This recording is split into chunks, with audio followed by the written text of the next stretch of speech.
Moby Dick Chapter 8. The Pulpit. I had not been seated very long ere a man of a certain venerable robustness entered. Immediately as the storm-pelted door flew back upon admitting him, a quick regardful eyeing of him by all the congregation sufficiently attested that this fine old man was the chaplain. Yes, it was the famous Father Mapple, so called by the whalemen, among whom he was a very great favorite.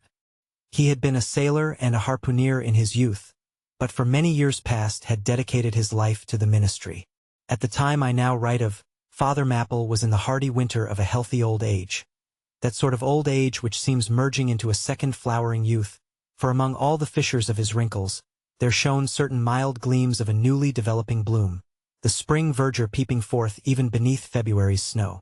No one having previously heard his history, could for the first time behold Father Mapple without the utmost interest, because there were certain engrafted clerical peculiarities about him, imputable to that adventurous maritime life he had led.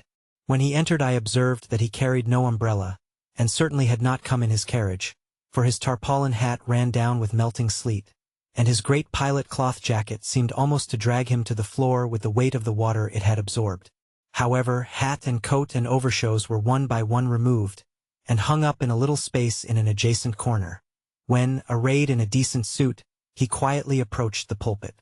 Like most old-fashioned pulpits, it was a very lofty one, and since irregular stairs to such a height would, by its long angle with the floor, seriously contract the already small area of the chapel, the architect, it seemed, had acted upon the hint of Father Mapple, and finished the pulpit without a stairs, substituting a perpendicular side ladder, like those used in mounting a ship from a boat at sea. The wife of a whaling captain had provided the chapel with a handsome pair of red worsted man-ropes for this ladder, which, being itself nicely headed, and stained with a mahogany color, the whole contrivance, considering what manner of chapel it was, seemed by no means in bad taste. Halting for an instant at the foot of the ladder, and with both hands grasping the ornamental knobs of the man-ropes, Father Mapple cast a look upwards, and then with a truly sailor-like but still reverential dexterity, hand over hand, mounted the steps as if ascending the maintop of his vessel. The perpendicular parts of this side ladder, as is usually the case with swinging ones, were of cloth-covered rope, only the rounds were of wood, so that at every step there was a joint. At my first glimpse of the pulpit, it had not escaped me that however convenient for a ship, these joints in the present instance seemed unnecessary. For I was not prepared to see Father Mapple after gaining the height, slowly turn round, and stooping over the pulpit, deliberately drag up the ladder step by step, till the whole was deposited within, leaving him impregnable in his little Quebec. I pondered some time without fully comprehending the reason for this. Father Mapple enjoyed such a wide reputation for sincerity and sanctity, that I could not suspect him of courting notoriety by any mere tricks of the stage. No, thought I, there must be some sober reason for this thing. Furthermore, it must symbolize something unseen. Can it be, then, that by that act of physical isolation, he signifies his spiritual withdrawal for the time, from all outward worldly ties and connections?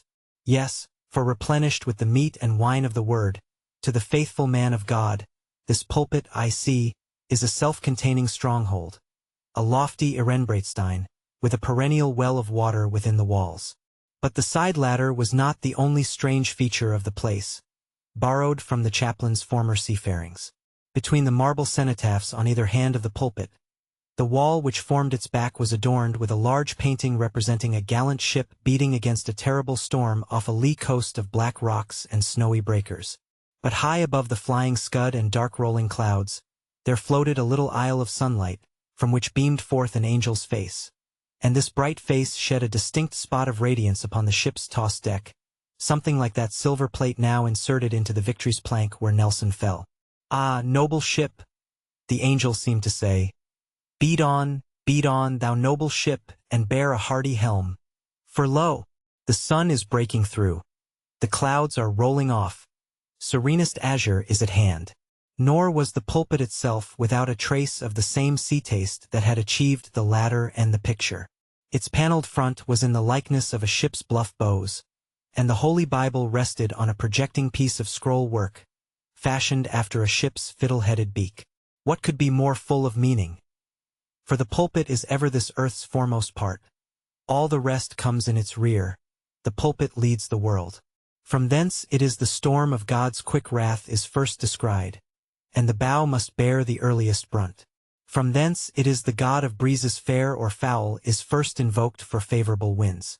Yes, the world's a ship on its passage out, and not a voyage complete, and the pulpit is its prow.